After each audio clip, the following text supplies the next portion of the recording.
TV serials में दिखाए गए दृश्यों के अनुसार कर्ण की मृत्यु तब हुई जब वो निहत्था था और उसके रथ का पहिया भूमि में धंसा हुआ था। इसीलिए अर्जुन के द्वारा किए गए कर्ण के वध को अन्याय मानते हैं। आइए जानते हैं कि महाभारत इस विषय पर क्या कहता है।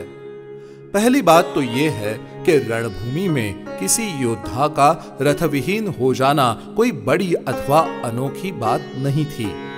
महाभारत युद्ध में ही कई ऐसे प्रकरण हुए हैं जिसमें योद्धाओं के रथ ध्वस्त होने के बाद वो भूमि पर खड़े होकर लड़े हैं।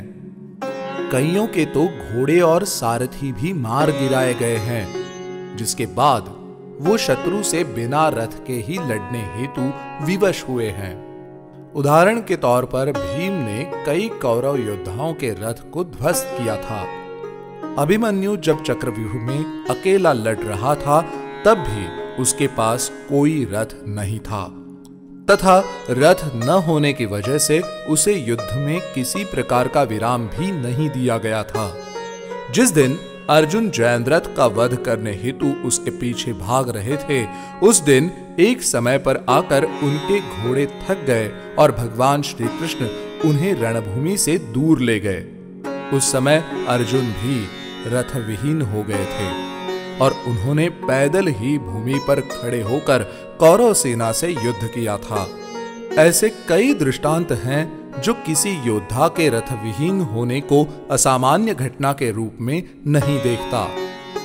अब आते हैं कर्ण के निहत्थे होने के विषय पर। ये श्लोक जो कर्ण की मृत्यु के संदर्भ में लिखे गए हैं, इन पर विचार करें तो ये बात प्रमाणित हो जाती है कि अपने अंतिम समय तक भी कर्ण निहत्था नहीं था।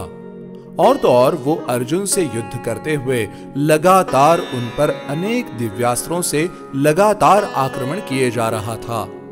अंत में अर्जुन ने अंजालिका शस्त्र का प्रयोग कर कर्ण का सिर धड़ से अलग कर दिया।